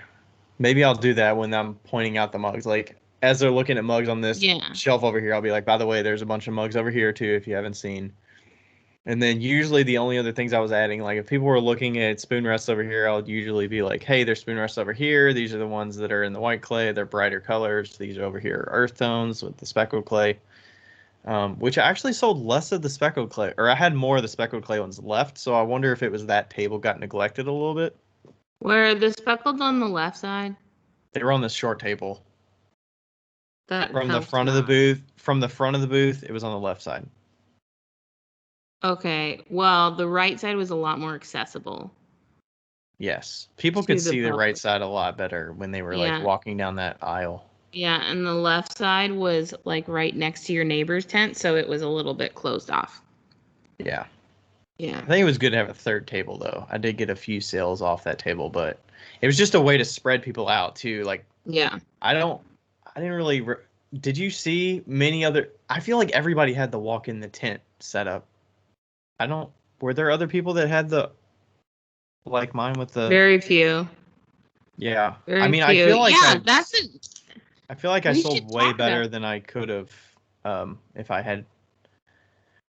Yeah, so for anybody that didn't know, with COVID last year, I kind of shifted my setup where I have the tables kind of on the edge of the booth and I'm inside the middle of the booth. So I'm basically standing right in the center of the booth and then the tables are surrounding me. I had 3 of them. So I had a 6-foot on the left, 6-foot on the front, and then a 4-foot on the right. And yeah, people could access it from all sides. The only issue was if it rained a little bit, which it did rain partially on Saturday for an hour and then Sunday for a little bit, but we shifted the tables inward more. But basically I'm right in the middle and I'm accessible to everybody from all the tables. and people aren't bumping into each other to get into the booth. Yeah. I know somebody else that has a setup almost identical to yours, the way yours was. They sell gourds, and their setup is phenomenal. It's very simple. It's like black tablecloths, just all the gourds are up there. But you're right. People are available around the entire table. You're always there. You're always accessible. I really like that setup. I like how you did that. And I mean, when The only benefit would be if I were to have a checkout area that would be like, can you come around this side? Yeah. So that I'm not either blocking somebody else from getting to the tables to look at stuff while I'm ringing them up. Yeah. But sometimes they'll kind of linger a little bit and like pick out other stuff. Yeah. Yeah. But for sure, I definitely, yeah, I was looking at that, and that's why I like my setup, because you can go from the outside or the inside. You know, there's like there's not your tent walls aren't up blocking people from being able to right. access Yeah. it. And if somebody's an introvert, they can go on the outside and be by themselves. But yeah, like a lot of people have booths where they're like claustrophobic and you can't fit like a ton of people inside, you know? But definitely, if you do have a booth, you need to have an exit. So you can't just have a U inside of a booth. Like what the wine glass lady, the TPG cup lady. Yeah. Um, Was it what open on she the side? what she did that was successful was that it was like she had how am I going to explain this so that people can understand? She had, it was a square, so it's a square booth, and in the front left corner, if you're looking at the booth, front left corner, she had a wall that was kind of like a cylinder, so you could walk around that whole thing, and then it was blocked off on the right side, and so it was kind of like an L, and she was on the back, okay? But you could go in and exit out the side on the left. Yeah. So you weren't trapped, right? Which helps Because I with feel customers like being able to see the pieces as well as just keep get it out. moving. Yeah, because like, you know, when Rachel bought her thing, she stepped to the left and she stepped out of the booth and she was out of the way and she was waiting for me. Had she only had a U so that you could go in and then you'd come back out, it would get really claustrophobic. So if you are going to have like a square booth setup, and you're in a state and you're in a show that gives you a little space on the sides, like you guys had like 3 feet, then it is beneficial to have it, if you are going to have them come inside, to have an exit on the left or the right, you know, so that you can go in and get out, because that matters. It matters. Yeah. Yeah. Especially if you have a line. So. Yeah, the only negative to mine is I could, like, people don't know where to go when they're ready to check out. Yeah. Like, they kind of got to wait for my eye contact in order to buy something, but I'm usually pretty good about like observing and trying to like still talk to somebody but not completely turn my back to everybody else, so that I'm still accessible and talking to somebody, but I'm not, you know, walled off and look like I'm ignoring other people or whatnot. Yeah, it was funny how many times we recommended other people. Yes. Too. Yeah, people always ask for forms and stuff like that. Yeah, you were pretty good about remembering people's names and like go on Google and look up this specific thing. Yeah, like some lady was like, I'm looking for a butter crock. And I was like, oh, my friend David has a butter crock. And I was like, it's D pottery. Here, that you just search it on Etsy. This is what you're going to search, white butter crock. And, you know, we'd like write on the back of Brian's card. Yep. But, yeah, we did that probably 6 times. When I was there. And it was helpful with you all actually going around the booths and looking at the other people, because I didn't do that until Sunday. So I didn't really have a lay of the land of what people were selling and who I could refer. Yeah, elsewhere. That's a good point. Yeah, so that's a good point. If you're at a show, maybe walk around at the beginning and at least just observe what other potters have, so that you can recommend the other potters if you don't have the item, you know, like somebody was looking for honey pots and we could not find them. Yeah, So. I'll get very specific asks, and I'll be like, I don't make that, or I don't have any, or I don't know. Yeah. Yeah.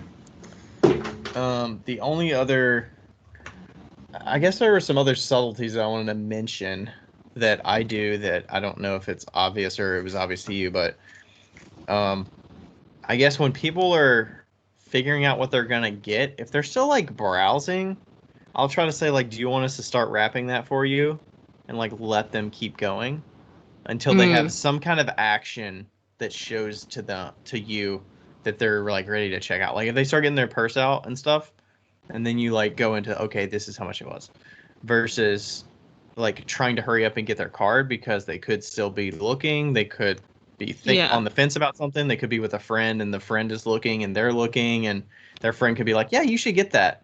And just like let them do it and let them kind of talk them into it versus me selling it to them. I was doing more of that this weekend of kind of hanging back a little bit, but I'm still within eyesight so I can like see what's going on and kind of observe it, but don't like feel like I'm pressuring them.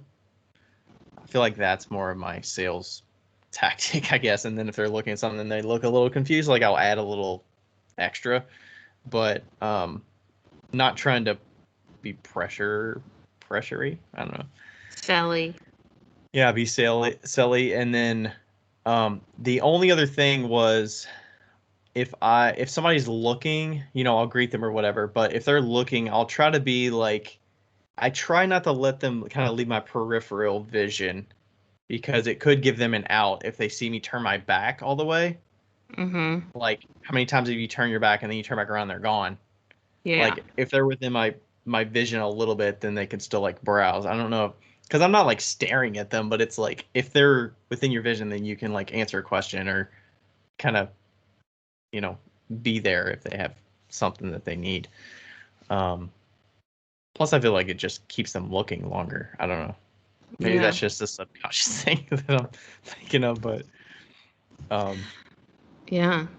Oh, we met somebody that was a fan. That was fun. Yeah, I'm trying to remember, what was that, Saturday? Yeah, that was Saturday, right? Saturday. Yeah, and she's from Snohomish. And she's moving to Snohomish, back to Snohomish. So that was crazy. I think she said did she live in Berea or Lexington? I can't remember. She lived in Kentucky there. And then, she was moving back to Snohomish. Yeah, we had some good conversations. I had a good conversation with the guy on Sunday about, he did a lot of like technical work, and we were talking about like his, you know, enjoying the Asian culture and like trips to Japan and stuff because he was like more graphically inclined and did like CAD drawings and stuff like that and sold at fairs. And I talked to him for like 10 minutes. Yeah, pretty good conversations, and people were just overall like really nice and willing to get out there and buy stuff. And it wasn't a hard show to like do at all. Like I didn't feel like I was drained a ton. You know, it's nice by the end of the day when you can just put the walls down and like you're done. Yeah. That was pretty nice. See, now you know why I like Leavenworth. Is Leavenworth a Friday, Saturday, Sunday? Mm-hmm. Yeah. Or in the hot months, it's Thursday, Friday, Saturday, Sunday. But I never did Thursday. Okay. But yeah. How did you get your stuff up that? Because it was all dirt. Did you guys walk it up? What do you mean, into the lot? Yeah. No, like we were able to drive our cars. Up to your space? Yeah. Oh, it was not wet on the first day, so. Oh, nice. Yeah, that's a benefit as well. Setup was super easy. I got there at like 5 o'clock on Thursday. Setup was from like noon to 7 p.m. I got there at 5. But yeah, like there's a driveway that goes up through it to get back to like the trailhead that's back in the back somewhere. So we were able to pull up on the driveway and then like pull down the aisle. I mean, the aisles were, how far apart were our booths? Like 20 feet? 25 feet maybe? Like it was a wide aisle. It was a wide aisle, yeah, for sure. Yeah, You know, so I was just pull thinking right up, about, drop off. yeah, I was thinking about the benefit or disadvantage of like a large booth versus a small booth. Because like the booth next to us was a 20 by 10, and then you were a 10 by 10, and most of the booths were 10 by 10, but there was some that were on the outer bank that got to spread out a little bit. And I was like looking at, I mean, the person next to you was a photographer. It's not really a photography show. And they were good, but like, so it's a little bit different. But I was thinking about like, if you had like a 10 by 20 booth as pottery versus a 10 by 10, and how like you were in the middle and you were like, you were accessible all the time. And if you'd had a 10 by 20 and you had like a setup, I don't know if you would have done as well. I mean, plus you would have to have enough work to fill that booth.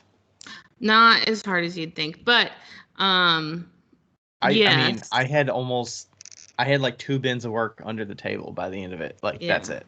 Yeah. Right.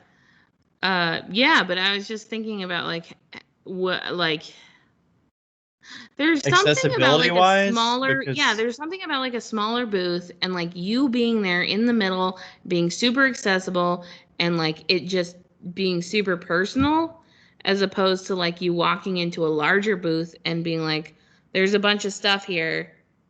and And you're then shop at will, and it's up to the you artist to. is set back, the artist is set back. And like the way we used to do it at Leavenworth, like the artist is set back. And like, yeah, when you're super busy, it's great to have such a large booth because people can like move around and it's great. But Have you ever had a 20-foot wide booth instead of a 10-foot wide and 20-foot deep? yes. How was that different than your 10-foot wide, 20-foot deep booth? I fucking love the 20-foot wide.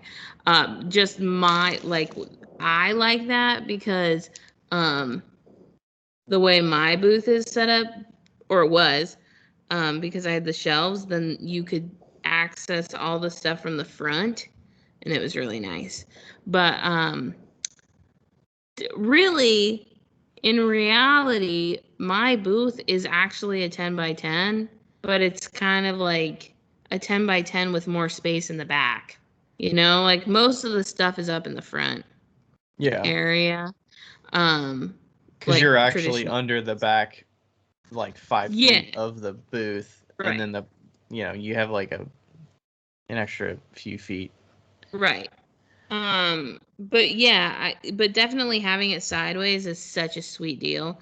And it just like you have so much visibility in the front. It's wonderful. Is it And intimidating to some people you sit having in the booths middle that so you can big? see everybody. What? Is it intimidating for customers with booths that big? I don't I'm know. curious. Maybe it's just because those booths generally have really big things that like are expensive. So I'm even intimidated to go in those booths because I'm looking at something that I'm like, I know I'm not gonna buy it, but Yeah. you know. Well, that's what I was talking about. It's like if it's really big booth and it's like spread out and like the artist is sitting behind the booth in the back. I feel like I'm being watched when they're just sitting in the back. Yeah. And Exactly. I'm intimidated to walk into the booth because they're sitting in the back and Exactly. I don't So even like, want to make conversation with them right. and just look at stuff intently and like I feel like those are the people that are going to be like no photographs No. and No photographs. and I don't even want to chit chat with them because I feel like they're going to like only want to talk to me if I'm going to buy something. But maybe that's just my It's like you perception. almost have to take the approach of like doing something in the back so that you look like you're working, or like really being behind so you don't really see anybody, and so they just like wander in and they think they're alone. Right. And you're like, yeah. Yeah, no, it is. It's a totally different feel to have like a larger booth versus a smaller booth that you have to really maximize your space. Yeah. It was funny. There was We could fucking do a whole fucking week's worth of booth psychology. Fucking like, I don't know why I'm saying fucking so much. booth configurations and Yeah, like buyer. booth configuration, like what psychologically like makes sense and like what layout makes sense. And yeah, I mean there's a lot to it. Booth setup. Lot to it. Yes. But I'm gonna stick with the me being in the middle I think for it's as long as great. I can this season.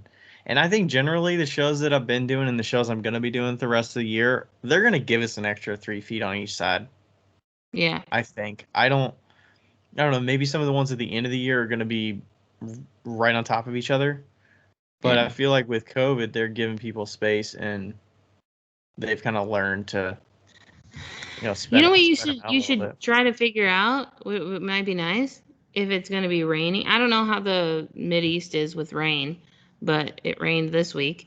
But like it would be interesting if you got some PVC pipe that went all the way through your tent and like out maybe 2 feet on each side and just looped around your sides so that you could make a little overhang, and then it'd be shady. Or if the rain came, What it do would you, block. do you mean for some of those like those tents that have the extra overhang in the front kind of thing? Yeah, like that. You could make one with PVC pipe pretty easy, or just a metal pipe. Yeah. I saw some of those people that had those. Usually the dome tents will have those like extensions Yeah, on them, and then the guy across from and me had that, but it was kind of like rigged up. But the thing that was going across there was sagging, so everything drained in the middle drain of in the that. middle. So it was like kind of doing its job, but not really. Can I give a tip for rain? If you don't have a single booth, which whatever, like well, it actually might work for single booths too, but the some people use gutters, which are fine, but the problem with rain is that it splashes. So if you have anything that's splashing down, um, what might be ideal is to bring with you and always have this in your bags or whatever, is like an inch thick of paracord or nylon cord or whatever. And what you can do is hang that from wherever the water's dripping and hang it all the way to the ground, about to maybe 2 inches off. That way the water drips down the paracord and then hits the ground without splashing. What is a paracord? Like paracord, like the nylon thread cord, like the Is ones that like in a the rope? wilderness. I don't know We what this need to is. take you camping more. Like, yes, it's kind of like a rope. A rope would be fine too, but it's like you know those canvas belts that are like wide? It's like that. How do you channel the water to go to that spot?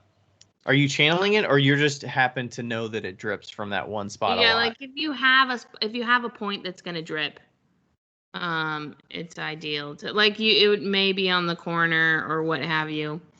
Like if you rolled up your sides and so it caught the water and moved it down, then you could Yeah, make a little gutter. it's kind of Or like it's kind of like those rain chain things, the yes, chain it's gutters, exactly what it is. It's a chain rain drain chain. spout. Yeah. Yeah. Hmm. Okay. So anyway, that was a tip from Marshall, a 32-year veteran. No, I think he's actually been doing 18 years. My yeah, my spot was a little tight in the middle when we had to move the tables in, and some parts were still getting a little bit of water on them when it Yeah. rained. So if it would have rained a lot, it would have been tough because people had their umbrellas and they were like walking into the booth and their umbrella was still halfway out, Yeah. but they're blocking people from seeing and stuff, and Yeah. it's kind of weird, but most people were undercover, but I can see where the like awning thing would help. I'll just have to figure out like a secure way to do that. Yeah. And something easy too, because I mean, like, you don't need anything super fancy. I found it interesting because in Washington, nobody has umbrellas. So if it rains, they just go inside. Um, Oh. so, Because it's just wet all the time there and they have rain yeah, jackets they're or like, oh, fuck. Yeah. So, like, or yeah, I mean, yeah, we just have like rain jackets. So I was like, oh, wow, there's a lot of umbrellas here. This is like a thing. This isn't even phasing you, you know? you know what So. I'm curious about? one of the other potters there had a 5x5 tent. That was a Euramax tent. It's actually meant for like changing on the beach kind of thing. It's like a small tent. Yeah. My They friend were had one of those saying, for a coffee tent. they're like, I'm curious if you were to put that where you are, like in the booth, and just to cover you, and then just put your pottery on the tables like around you, like how you would sell without a 10x10 booth at all, and you just had that to shade you. Well, what if it's 5 billion degrees? Like, then your No, I'm pots are saying, like 1 billion degrees. well, I mean, yeah, that's a factor. But what if it's like an 80-degree day? I don't know. Have you ever had a pot on an 80-degree day out in the sun? Okay, it was just an idea. Maybe this is based on you being in a park or something Okay, with trees or something. that is not going to rain. I think it's a terrible idea, but whatever. I didn't think of the heat of the pots, but I see that because it was hot on one weekend and the side of the things were just scalding. Yeah. Yeah. Okay. Nix that idea maybe, unless it's somewhere that is Unless you sell overcast. white pottery. It's still going to be hot as hell though. White. My white was actually like 20 degrees cooler than my other pieces when the sun came. Very strange. Okay. That's why all the birdhouses were white. Well, we'll figure out. Yeah, Rachel's gonna have to do a setup for her stuff at the show. You'll probably have a more simple setup. Baskets. I'm just gonna have baskets of pots and a table. I probably won't. Should I even bring my tent? I'm gonna bring both of them. But You need to bring the tents for us. Yeah. To use. Do you need a basket? We have like the basket that our blankets and stuff are in. Do you want one of those? It's probably like a foot deep. No, I'm gonna go get some baskets Oh, okay. because I'm gonna do some other shows. So I'll just Oh, go I to gotcha. Target or something, get some cheap ass ones. Okay. $14 or 2 for 20. Or $5. Or maybe I'll go to Goodwill. Maybe they have some at Goodwill. Oh. Get that little eclectic look. Yeah. They have those boxes at Walmart, those like wooden boxes. Those are nice. Kind of like the ones I had for my spoon rests, but bigger. Like crates. Yeah. You can get Like those at crates. IKEA probably. Oh, that's a good idea. And IKEA has some nice like fabric. I would like fabric baskets but then they might, I don't know. We'll You see. can't I'll see see. inside them though. I mean, if it was up to me, they'd be in fucking cardboard boxes, but like I know that Andrew would literally come to Indiana and like hit me across the face if I had a booth with cardboard boxes.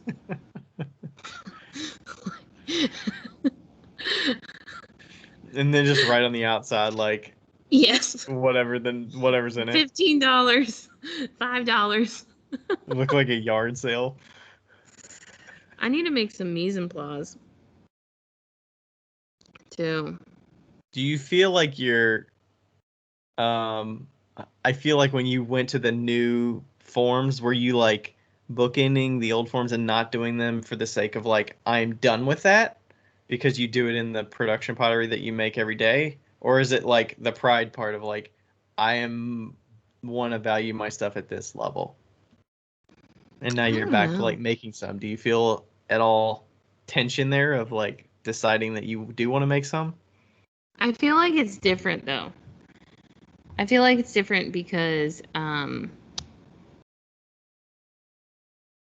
when I was doing it, like why I'm gonna do this is because I really like the idea of just being like, these aren't perfect. Like they could have nicks, the rims could be wobbly, they could have a weird ass bottom, like they aren't perfect.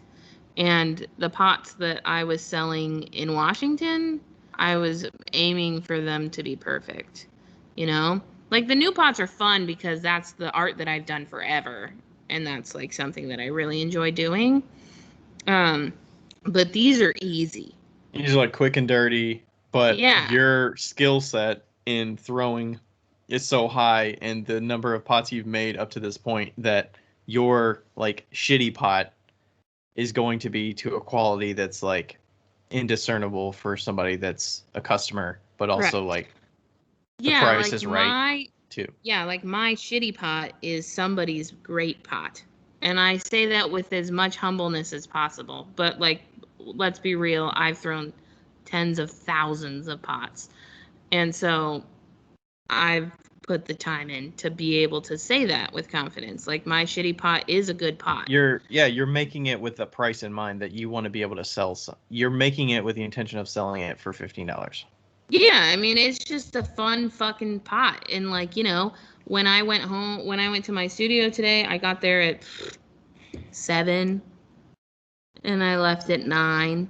So 2 hours, and I made 41 pots plus some pinch pots and like, cut some clay and like unloaded a kiln a little bit, and it was like 2 hours out of my time. Like, no big deal, and they're done. Like, all I have to do is wipe the bottoms off. That's it. They're done. So a Right. pot's taking me maybe a minute and a half.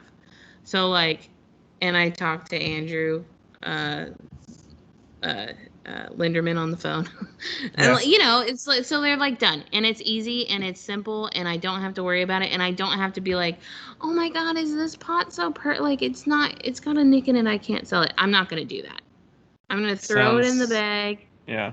And I'm not gonna worry about what the glazes look like. They might look like crap. Like Rebecca was literally like, I have some shitty glaze that like we threw out. You want that? I'm like, great. Like, they're going to be nothing. They're going to be functional, but they're not going to. Yeah, it's just fun. You're not going to stress. It's just fun. Yeah. Yeah, it's not like I have to hit something, like hit a number or hit whatever. It's just for fun. And I'll take the really expensive pieces. I don't plan on selling them there, but I'll take them. Or I'll put them online, and if they sell, then they sell, and if they don't, then I'll take them.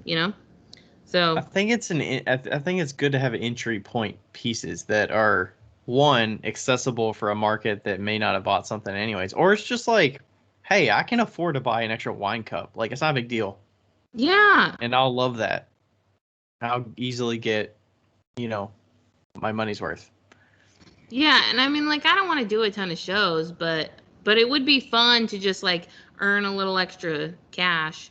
Like, the reason this happened is because I realized that like much too late that so me and Ryan Third host making an appearance. Sarah Childs, me and Ryan and Rachel are going on a road trip at the beginning of August, and I don't get paid when I don't work. So, and I went to Washington and I wasn't being paid during that time. I think the host wants their time. Yeah, seriously. So I don't get paid when I don't work. So I need about $700 extra, $800 extra. So I was like, oh shit. And Ryan was like, well, we have the backyard show. You could do that. And I was like, oh yeah. And I'm trying to get some of the cups done so that I can put those online. Plus, you kind of thrive in a time crunch, right? Absolutely. You kind of need that. I mean, you tell me on different occasions, you'll be like, give me a date. I need a date. And then we'll shoot for that. So, Rebecca's... and then anything you get there is like icing on the cake. It's nice because you weren't planning to do it, but now that you can, it's an opportunity. Whatever you sell, cool. I'm sure you're not going to stress about packing them, and like, you've already got the square stuff ready. I mean, it's easy peasy. And if I don't sell them, I'll just give them as gifts. Like, who cares? Like, who cares? What was I going to say? Oh, yeah, Rebecca always comes up to me and is like, hey, I need samples of this. And I was like, when do you need them by? She's like, I don't know. I'm like, you need to tell me what date you need them by. Like, I think I'm actually supposed to do something. Oh, yes, I'm supposed to do something before tomorrow. But if it's not on my list, I won't remember. So I should probably put it on my list. But, yeah, I am one of those people that if you give me a week or a month, it doesn't matter. I'm going to do it in the same amount of time. I'm going to do it in the last week. Yeah. Prioritize it, and things that are more important are going to get attention, and things that don't have a deadline are not going to get the attention. Right. Yeah, that's very true. I've got that in mind with my like commissions that I'll be doing. I tell them when I'm doing it, like, okay, I'm at a 4 to 6 weeks, so I'll put like the date, the 4-week date and the 6-week date, and be like, all right, I need to get it done by between here, and if it's during the bulk of the summer, I'll be like, okay, 5 to 7 weeks and that kind of thing. But yeah, if I don't have a date in mind, be like, I want to deliver these, pieces to this gallery, and they ask me when they can get them, and I say I can get them to you within 2 to 3 weeks, and that's my date. 2 weeks and then 3 weeks. It's like, okay, that's what I need to get them to them by. Yep. That's my commitment. So, yeah. Yeah. I mean, might bring back some of the glazes too. I have no interest in trying to make new glazes, so. Oh, nice. Do you have I would do pre-made raw materials glazes, but I think already? they're Do too expensive. you already have raw materials for them? I have Rebecca. Oh, okay. That's true. Do y'all have a supplier near Indy that you get raw materials from? I can't remember who they get them from, but she gets like a pallet of stuff. Oh, They okay. get shipped in. Okay. It's like. That's true. It's not like you don't work in a ceramic studio. Yeah. If it was up to me, I'd probably just like take some buckets in and just scoop out the glaze and pay her for them. I might do that. Yeah, I mean, can't you just pay her for a kiln load and that the glaze is included in that fee? I don't want to fire them in her kilns. I mean, I'm fine with firing it in mine, but or the one we're borrowing, because then I don't have to move them.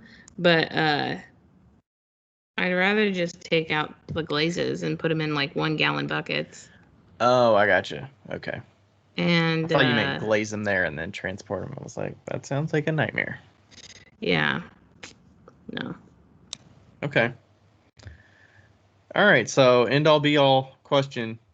Feel good about your prices. Commit to it. Realize it's also an experiment. You can go down if you have to. And then you can go back up if you need to. I've done that with bowls over time. Yeah. My cereal bowls didn't sell. I used to price them at like 20 and then they wouldn't sell, so I dropped them down to or 20 or 22 or something. I dropped them down to like 16, 18, and they started selling some more. But also I was deterring myself from having to make them so that I priced them higher. That's also an option too. If you don't like making something as much, either don't make it or price it high enough to where it's going to make it worth it if you do sell it. Yeah. For sure. Which I tend to do for the yarn bowls and oil bottles to some extent, but also those take a little more precision to make, so I price those higher. Yeah. Those things are a good money maker. Get it. Didn't you say some, or maybe somebody was saying they had the bottles without the spouts and they didn't sell almost at all the vases, and then they put a spout in there with the oil bottle and then they just started selling like hotcakes? I can't remember. I was talking to somebody Fucking about that. oil But bottles, man. Do you know what I use for an oil bottle? A squeezy bottle. A squeezy bottle? What kind of squeezy bottle? What do you mean? Like, just one of those 8-ounce squeezy bottles that you put paint in or ketchup in, you know? Oh, yep, that's an option. It's the shit for oil. It's great. I would never use a ceramic oil bottle.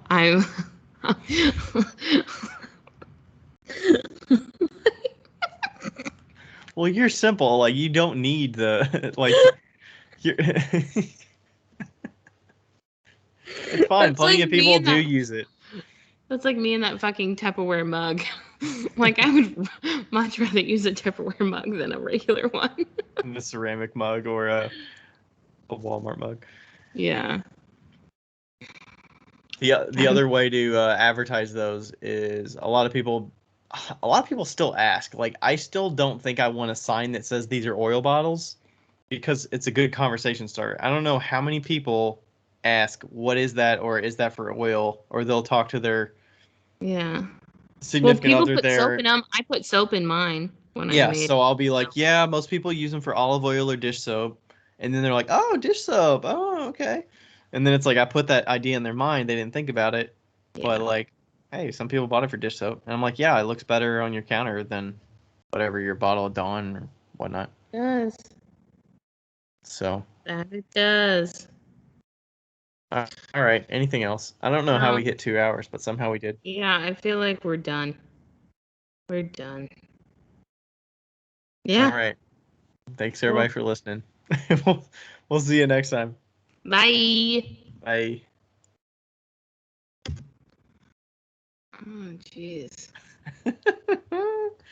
How did that go? 2 hours? I don't know.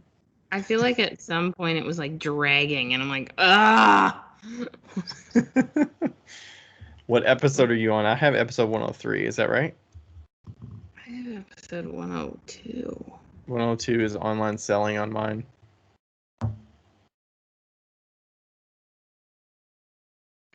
You also had the best of on your list, so that probably threw the numbers off a little bit. Okay, so it's 103.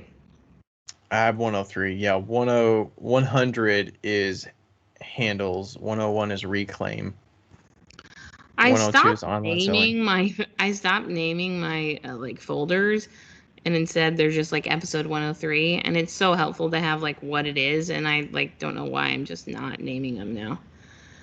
So this is, are we comfortable naming this pricing? Pricing your work. Pricing and show talk. Do that, because we did both. Yeah, I mean most of it was show talk, so. Yeah. I feel like we're going hard on the show talk lately, but I mean it's I think it's relevant. Season. It's relevant for people, and they're getting back into it, and there's so much to learn. And I can't believe I didn't keep that video. That I didn't quite get that video of you doing the curtain do it next thing. Weekend. It's fine. That thing is perfect, and I was like, oh, I never thought about that. But like you did it so effortlessly, and I was like, I never thought of that because I don't really do any shows with the walls anyways, unless it is raining. Yeah. And I don't roll them up. And then the ones that you guys put up there were like sagging, and I was like, oh, I forgot to tell them they have to be really tight. The guy that taught me how to do that, his name is Marshall, and he used to be in the Army, and he like wraps it so tight, and it's like super nice. Yeah. So if it's tighter like that, does that mean that the water doesn't collect and like drip on people when it's already been raining? Because like some of it, the water was, you could see it was condensating and like dripping off onto people. So ideally you roll it up really, really tight and tuck it under your thing and bungee it to the actual frame, so it's not actually coming out at all. Yeah. Oh, okay. So it just drips off of the actual tent, frame, like tent. The curtain behind it worked well though. We did that again on Sunday. Good. I did. Yeah, we did it Sunday. Yeah, Sunday. So that worked well. It started pouring really hard the last like 30 minutes of the show, 45 minutes of the show. Sucks. But because we had to like get the vehicle and stuff and bring it up right. The sweet thing was we got to bring the car right up behind the tent. That's nice. And pack out, which is nice. At least on our row, we could do that. The other rows, like they had to pull down the spine or down the aisle and stuff after they were done. But I mean, the ground was probably kind of muddy at that point. Yeah. So, that was pretty good. Okay, I need to go to sleep because I still kind of feel like shit. All right. So you said shorts is good. I didn't put anything up today. Is it fine to do Saturday and Wednesday of next week? Sure. Or, okay. I can't remember what we did last time. I don't remember if we did a Wednesday, Saturday or a Saturday, Wednesday. But we did a Wednesday, Saturday. Okay. You just do Saturday, Wednesday. Who fucking cares? Yeah, that's fine. Well, I was not going to do it tonight, so. I don't like the without doing it beforehand, it like throws me off. So I'll like edit both of them on Saturday and I'll just, get it ready to release. Okay. Yeah, and I'll start working on more of the best ofs. I mean, what are you thinking, like the Wednesday after next? Yeah, I think like sporadic Wednesdays are fine. Yeah, that'll be good. Yeah, like people just It's just don't know. extra. It's just extra stuff. So Yeah. we got the 2 shorts that'll hold us over through next Wednesday, and then Mhm. Saturday of the show is gonna be the online selling, Yeah. and then the Saturday after that is gonna be this one we just recorded. So Yeah. we're set. 3 weekends. Are set. Yeah. We'll have to figure out. There's probably somebody we should probably talk to or interview soon. Yeah. Get back in the mix. Isaac. Isaac. Okay. Yeah. Chat him up and send him the time thing. I might need to get in there and check and make sure all the dates are good. Yeah. I haven't looked at that in a while. Cool. All right. All right. Bye. Bye. Oh, stop recording.